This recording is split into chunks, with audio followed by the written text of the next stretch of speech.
అతని వాలకం చూసి శ్రీకాంత్ మళ్ళీ నవ్వుతున్నాడు గట్టిగా. అక్కడే మహాలక్ష్మి కూడా ఉండటంతో తను ఏమైనా ఇబ్బంది పడుతుందని శ్రీకాంత్‌ని కోపంగా చూసింది వాళ్ళమ్మ. "రేయ్ శ్రీధర్! వెళ్లి స్నానం చేసిరారా, టిఫిన్ చేద్దువు గాని" అంది. "అలాగే అమ్మా" అంటూ అక్కడ్నుంచి ఇబ్బందిగా వెళ్ళిపోయాడు శ్రీధర్. ఇద్దరూ ఫ్రెష్ అయి కలిసి బ్రేక్‌ఫాస్ట్ చేశారు. తర్వాత శ్రీధర్ తన భార్య కోసం తీసుకున్న ఫోన్ని తనకి ఇవ్వడానికి రూంలోకి వచ్చాడు. "మహా, నీకోసం ఒక గిఫ్ట్ తీసుకున్నాను. ఇదిగో" అంటూ ఇచ్చాడు. "ఏం గిఫ్టు?" అని తీసుకొని ఓపెన్ చేసింది మహాలక్ష్మి. చూస్తే అది లేటెస్ట్ మోడల్ సెల్ ఫోన్. "ఓహ్! నాకెందుకిప్పుడు?" అంది మొహమాట పడుతూ. "అలా అంటావేంటి? నేను నీతో మాట్లాడాలంటే ఎలా? అయినా కొనిచ్చింది నీ మొగుడే కదా! ఎవరో పరాయి వ్యక్తి ఇచ్చినట్లు ఎందుకు మొహమాట పడుతున్నావు?" "ఇద్దరం వేరే ఏం కాదు. నా దగ్గర నువ్వు దేనికి మొహమాట పడొద్దు. నీకు ఏది కావాలన్నా నన్నడుగు. ఏం చెప్పాలన్నా నాకు చెప్పు. మన మధ్య ఎటువంటి దాపరికాలు ఉండాల్సిన అవసరం లేదు. ఇద్దరం స్నేహితుల్లా ఉందాం. ఓకేనా?" అన్నాడు శ్రీధర్. అలాగే అంటూ తల ఆడించి ఫోన్ని చూస్తుంది మహాలక్ష్మి. "నచ్చిందా నీకు?" అన్నాడు. "బావుంది. థాంక్స్" అంది నవ్వుతూ. "ఇంతకీ నీ సిమ్ ఎక్కడ? ఇందులో వేస్తాను." "అయ్యో! మా ఇంట్లోనే. అదే పగిలిపోయిన ఫోన్‌లోనే ఉంది." "సర్లే, నా దగ్గర ఒక ఎక్స్‌ట్రా సిమ్ ఉంది. ఇప్పటికైతే అది వేస్తాను. అది వాడుకో. ఫ్రెండ్స్‌తో గానీ, మీ అమ్మ వాళ్ళతో గానీ మాట్లాడాలంటే మాట్లాడుకో." "ఓకే" అంది ఏదో ఆలోచిస్తూ. ఏంటో ఈ అమ్మాయి ఎప్పుడూ ఏదో ఆలోచిస్తున్నట్లుగా కొంచెం మూడీగా ఉంటుంది. మనస్ఫూర్తిగా నవ్వుతున్నట్లు అనిపించడం లేదు. ఎందుకో కొంత దిగులు పడుతున్నట్లుగా అనిపించింది శ్రీధర్‌కి. బహుశా తన ఇంటిని, తల్లిదండ్రుల్ని వదిలేసి వచ్చింది కదా! వారి మీద బెంగతోనేమో అని అనుకున్నాడు. "ఓకే మహా! ఎల్లుండే మనం బెంగుళూరు వెళ్ళాలి. నా లీవ్ రేపటితో అయిపోతుంది. నాకు కొంచెం బయట పని ఉంది. వెళ్ళి వస్తా" అంటూ కొత్త ఫోన్‌లో తన దగ్గర ఉన్న సిమ్ వేసి ఇచ్చాడు. అతను వెళ్ళగానే గది తలుపులు వేసుకొని బెడ్‌పై కూర్చొని ఫోన్ ఆన్ చేసింది మహాలక్ష్మి. వాళ్ళ అన్నయ్యకి ఫోన్ చేసింది. "హలో! ఎవరు?" "అన్నయ్య, నేను మహాని. శ్రీధర్ కొత్త ఫోన్ కొనిచ్చాడు నాకు. ఇది అతని సిమ్ము." "అవునా? సరే. ఎలా ఉన్నావు? బావ బాగున్నాడా? బావతో సరిగ్గా ఉంటున్నావా?" "బాగున్నాము. బానే ఉంటున్నా.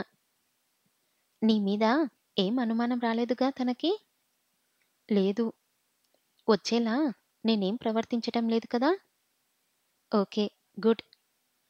అమ్మ వాళ్ళు నీ గురించే కంగారు పడుతున్నారు. అతను ఏదైనా అడిగితే జరిగిందంతా చెప్తావేమోనని."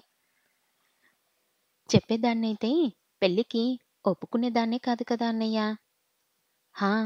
తెలుసులే నువ్వేం చెప్పవని. కానీ పెద్దవాళ్ళు, వాళ్ళ భయం వాళ్ళకి ఉంటుంది కదా!" "ఇంతకీ తను మళ్ళీ కాల్ చేశాడా? ఏమంటున్నాడు? ఏదైనా గొడవ చేశాడా?"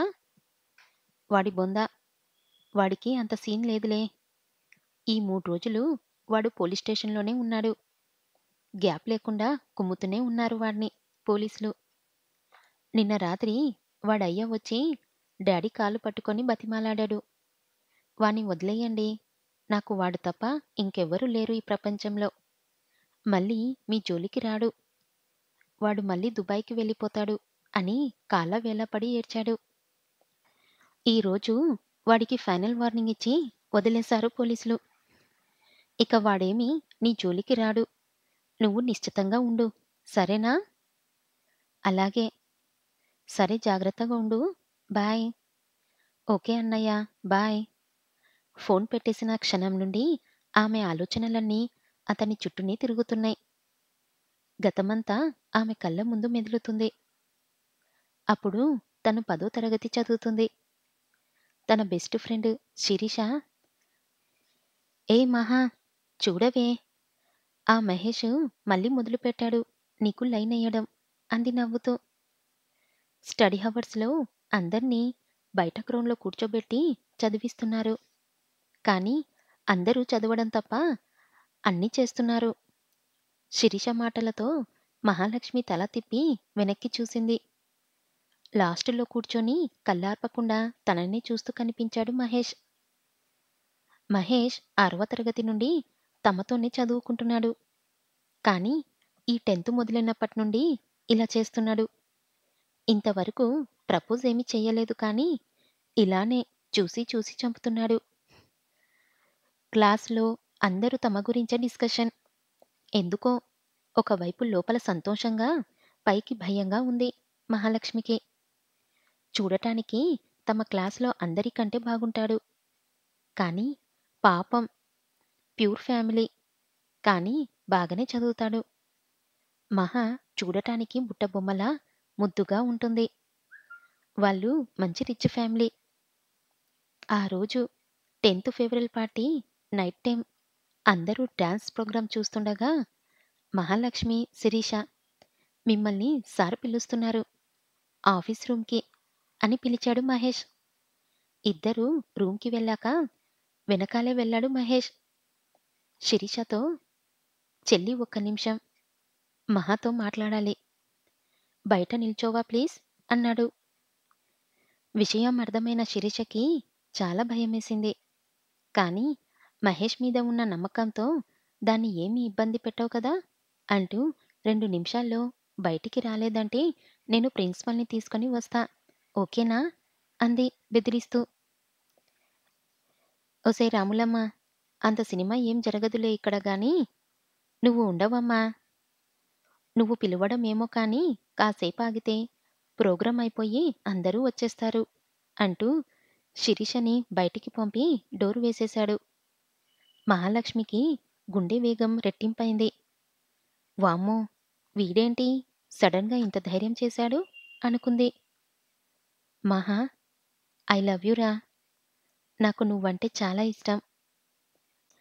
ఇంత చిన్న వయసులో ఇవన్నీ తప్పో ఒప్పో నాకు తెలియదు కానీ నువ్వు నాకు నచ్చావు. ఎప్పటికీ నిన్ను మర్చిపోను అన్నాడు. అప్పటికే డోర్ కొడుతుంది శిరీష. ఓసిని దీని ఆగం సల్లగుండా! ఇది ఆగేలా లేదుగా! ఇంకాసేపు ఉంటే నిజంగానే ప్రిన్సిపల్‌ని తీసుకొస్తుందేమో!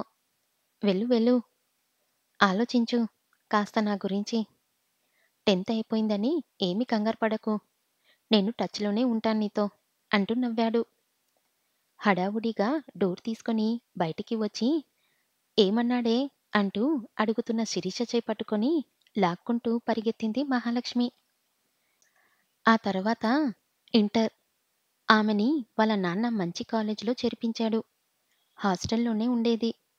కానీ మహేష్ పేరెంట్స్‌కి అంత డబ్బు లేక మామూలు కాలేజీలోనే చదివాడు. ప్రతిరోజు మహాలక్ష్మి గుర్తొచ్చేది. కానీ ఎలా? మాట్లాడ్డానికి ఫోన్లు లేవు. ఆమె ఏమో చాలా దూరంలో ఉంది అనుకునేవాడు. కానీ ఆమెని మర్చిపోలేదు. ఆమె సెలవుల్లో ఇంటికి వచ్చిందని తెలిస్తే వాళ్ళ ఊరికి వెళ్ళేవాడు. అక్కడ తన ఫ్రెండ్స్ ఇంటికి వెళ్ళినట్టు నటించేవాడు. కానీ ఆమెని చూడటానికి, వీలైతే మాట్లాడ్డానికి వెళ్ళేవాడు. కానీ మాట్లాడటం వీలు కాకపోయేది. చూసి నవ్వేవాడు. ఆమె కూడా తిరిగి నవ్వేది. అంతే. అలా ఇంటర్ అయిపోయాక ఆమె బీటెక్‌లో చేరింది. అతను హోటల్ మేనేజ్‌మెంట్‌లో చేరాడు. తొందరగా సెటిల్ అయ్యి ఫ్యామిలీకి సపోర్ట్‌గా ఉండాలనేది అతని గోల్. అప్పుడు ఫోన్లు వచ్చాయి అందరి చేతుల్లోకి. ఆమె ఫోన్ నంబర్ తెలుసుకొని ఆమెకి ఫోన్లు, మెసేజ్‌లు చేసేవాడు. ఆమె కూడా రిప్లై ఇచ్చేది. గంటలు గంటలు ఫోన్ మాట్లాడుకునేవారు. అతను తన లవ్ ప్రపోజ్ గురించి అడిగేవాడు.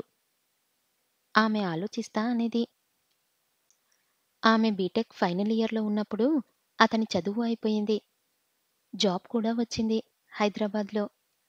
ఆ సమయంలోనే ఆమె కూడా అతనితో ట్రావెల్ చేసి చేసి అతని గురించి అన్నీ తెలుసుకొని అతన్ని ఇష్టపడింది.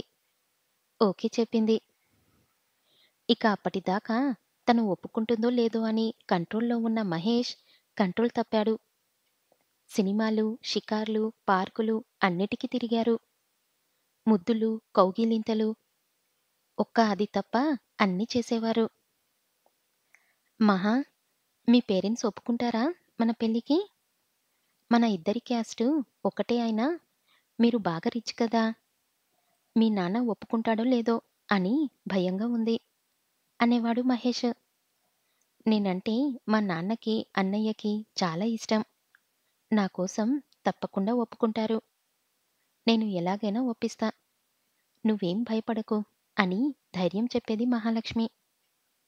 మహాలక్ష్మి మొహమాటస్తురాలు. నలుగురితో తొందరగా కలిసిపోదు. తనకి స్నేహితులు కూడా తక్కువే.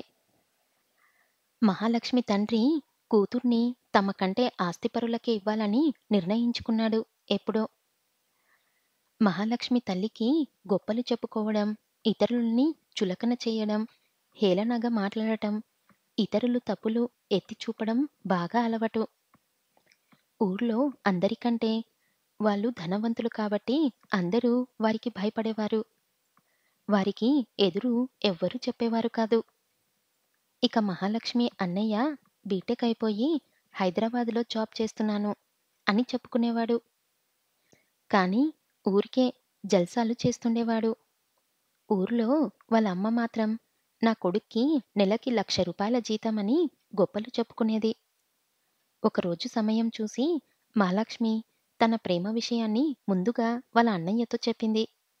అతనికి కూడా మహేష్‌తో పరిచయం ఉంది. వాళ్ళ పక్క ఊరే కావడంతో